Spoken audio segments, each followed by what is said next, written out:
Good evening, everyone. Chatty, I used to think that you and your team are very good friends of mine, yeah? After all these stars of Mutual Fund Universe, you're asking me to talk about how to grow your business? ठीक है, कोशिश करते हैं. So, since every speaker before me has kind of shared their vision, how to grow your business, how to build your business, how to build relationship, how to acquire clients. Let me try and focus on how to structure this growth, because I think it's very important that you grow your business. At the same time, I think it's equally important that it should be structured so that it's sustainable. You're not getting success in bits and pieces, but like I said, important thing is that you have a sustainable growth. So let me begin with what should growth mean to you in a business journey. Okay, I think this is absolutely important. As I'm saying here, starting is easier, but obviously growing is harder. Let me just give you a little bit of my background. I came from the mutual fund industry. I started my career with UTI. Then I set up a mutual fund for 3 multinational companies. Okay, so when I started, the difference was that earlier I was used to seeing the checks of 500 crore to 1,000 crore. Here I started seeing the checks of 10,000 rupees. Okay, and the second important thing was, especially when I was working with the multinational fund, because I helped them set up businesses. So it was easy to send them Excel sheet saying that this is how we are going to grow. We will need 1 million additional funding, the money would come. Difference was when you started on your own, you are writing email, you're writing to yourself, you have to organize for the money. So I think that was a big change when I started. But while I'm saying the starting it easier, trust me, there are apprehension when you start your business, thinking that whether I'll be able to pull it off, do I have enough resources, do I feel confident I can do it? Growing is harder because in the beginning it's all about your own self. But you're talking about growth, there are other entities, there are other factors, external factors that come into the play. So what are these factors? How will I get my clients? How will I retain my clients? How will I build my team? Whether I'll be able to retain them? Where will this money come from? What kind of infrastructure I need to create? What kind of digital infrastructure I need to create? Good thing is, even though it is harder, that if you plan it well, if you are very clear about your vision, trust me, nobody can stop you from growing. This is the power that if you plan, like I said, nobody can stop you from growing your business. So, important thing again is that we talk about growth. To me, growth is scaling a business. Many a times we use these terms interchangeably. Okay, we say that growth and scale up is the same thing, but trust me, they are very different things. अब जब हम growth की बात करते हैं तो basically क्या बोल रहे हैं हम कि एक टीम ले लेंगे, इंफ्रास्ट्रक्चर क्रिएट कर देंगे. Obviously that means हमारे expenses will go up. We will look at H&I, we'll look at retail, we'll look at corporates. Okay, so when you're looking at only growth, your expenses are also going up. So obviously your revenue is going up, but your expenses are also going up. At the end of the day, what are you interested in? That what is in it for you? When you're looking at only growth, it does not happen. What happens when you scale up? You build capabilities, which means that you need to set up system and processes. You need to adopt technology. Now what happens if you scale up your business and not looking at only growth is that your business will grow, but the cost will now not go up the way it goes up when you're actually only looking at growth. So I think there's a very fundamental difference in this. Look to scale up your business, not just growth. Now, before I talk to you about how can you lay foundation for the growth of your business, I think it's very important to know what can stop you from growing your business, right? So the first thing is, if your actions do not match your aspirations.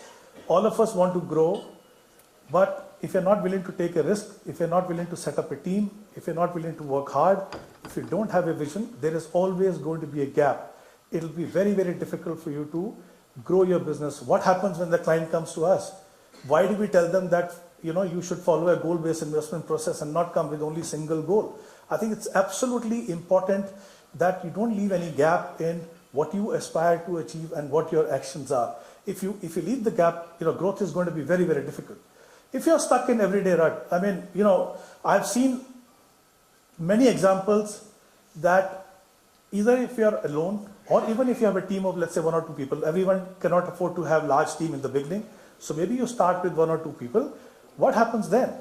You are still stuck in everyday routine, you're still doing things yourself because you believe that if I don't do it, the work will not happen. I think that's a fear all of us have. Trust me, anyone who has grown the business has gone through that phase. It's very important that you give yourself time to focus on future, focus on vision of your business, how you want to grow your business. You can't be just spending all your time looking at the routine work. You will not have inclination, you will not have time to grow your business. So make sure, even if you're alone, I'm saying even if you're alone, take some time out for the future growth as to where you want to take your business. Don't just spend time. I know that each one of us have a significant role to play in the growth, but then you need to look beyond that. If you don't do that, you will find growth happening very, very difficult. Not having a wider horizon for your practice. Now, many a times we say that, okay, we want to grow our business, but we have no clarity, right? So if you don't have a clarity as to where you see your business 1 year, 2 year, 3 years from now, what are the segments that you're looking at?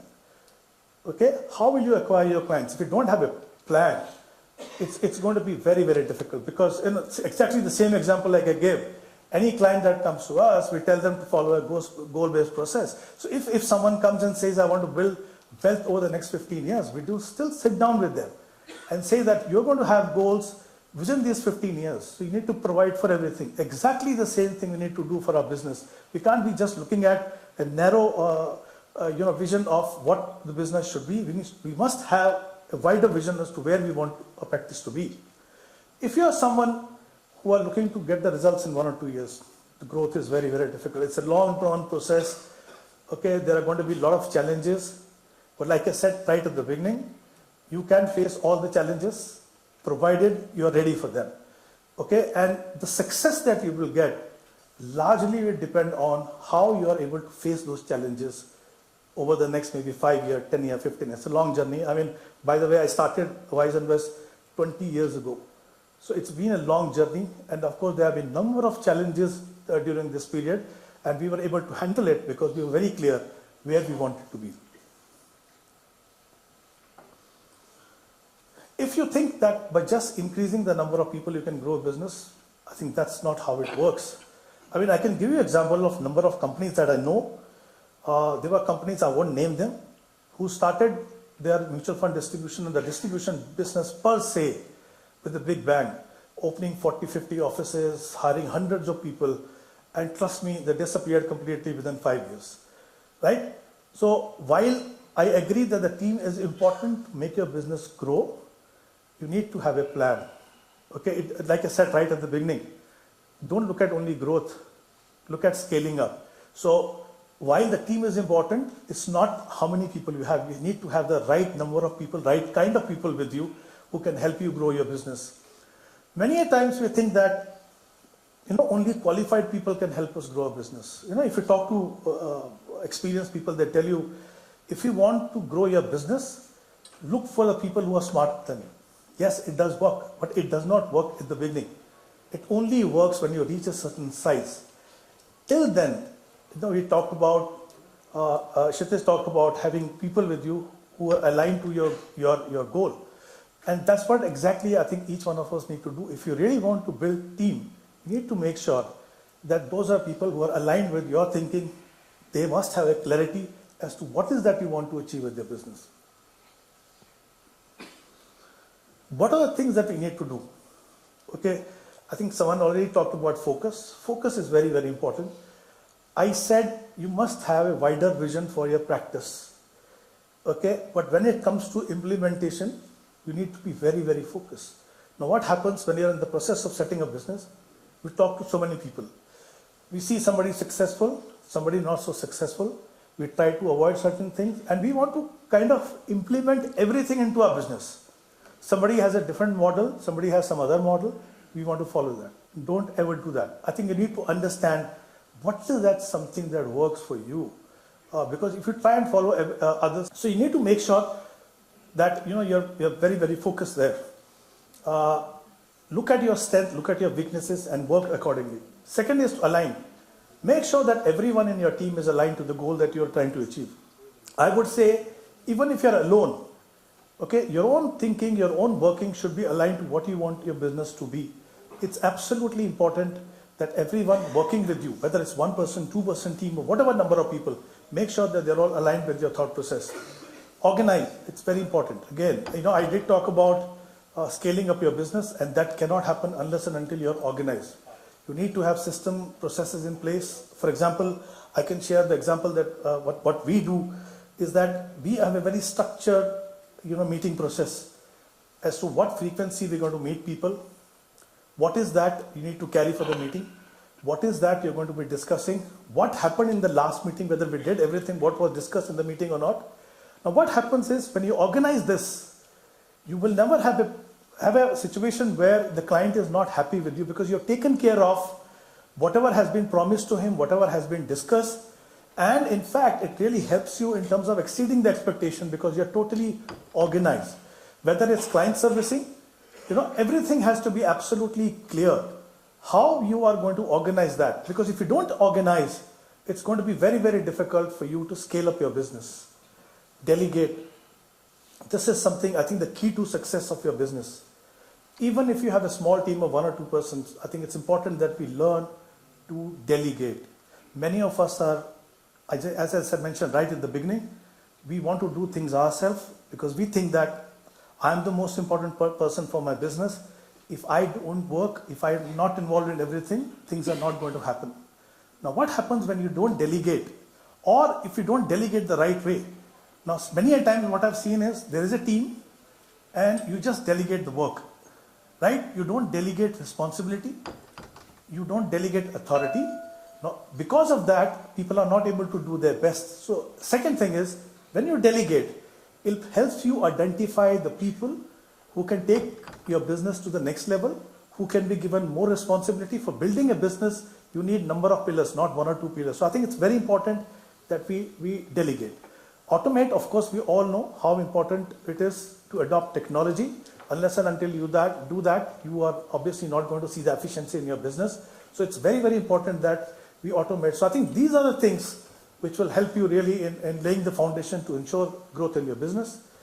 Quickly, I've talked about you need to have a growth mindset, create infrastructure, and create a team. One important aspect quickly about creating a team, I think it's important that we learn to share. Many a times what we see is we say, okay, these are the targets that you have. If you achieve it, this is what you get. You do not want your team to have uncertainty in their income. They will not be able to do their best. Let me tell you, we started like this company 20 years ago, and I have people working with me right from that time. We have Parvati sitting here who has been with me for the last 20 years. And so I think it's very, very important that, we learn to share with them. If you do that, there is no reason. We talked about, Chatty asked about, are you not fearful about people leaving you or something? I give a simple example. I have set up business for 3 multinational companies in India. Think of a multinational company, Chatty. They are operating in 60 countries, 70 countries, 50 countries. If they had this fear, how would they become multinational company? So I think if you have system processes in place, it's very easy to replace if somebody has left. So I think we need not really worry too much about it. Like I said, it's very important to build system processes, adopt technology, have a referral strategy. We talked about how important referral is. Referral is very, very important because it cuts into your prospecting time. It really saves a lot of time for you. Yeah, just 1 minute. So there are 3 ways you can get referrals. One is the experience of client with you has to be an excellent experience. Okay, imagine if you're dealing with 2 or 3 people in a family, each one have their circle, the number of referrals that you can get, and the number of clients you can get. The second is, if you're able to show them, what your specialty is or what your knowledge is, or what is that you're good at, I think that helps you get more referrals. And the reputation, obviously over a period of time, you build your reputation and that helps you in getting this. Important to build your brand. I think we've already spoken, she has already spoken about how to build brand. I don't think I need to really add anything to that, but I think it's absolutely important that you need to build your brand. Lastly, some of the things which are required is obviously an interactive website, because this is going to be a first contact point. You can express yourself, people can get in touch with you, they can interact with you. Important to have that. Share information with the clients, and of course, create your own media. Today it's very easy. We have these short videos. You can express yourself. You can talk to them. You can explain what you're good at. So I think this is how I believe that if you structure your growth, you can get a sustainable growth in your business. Thank you.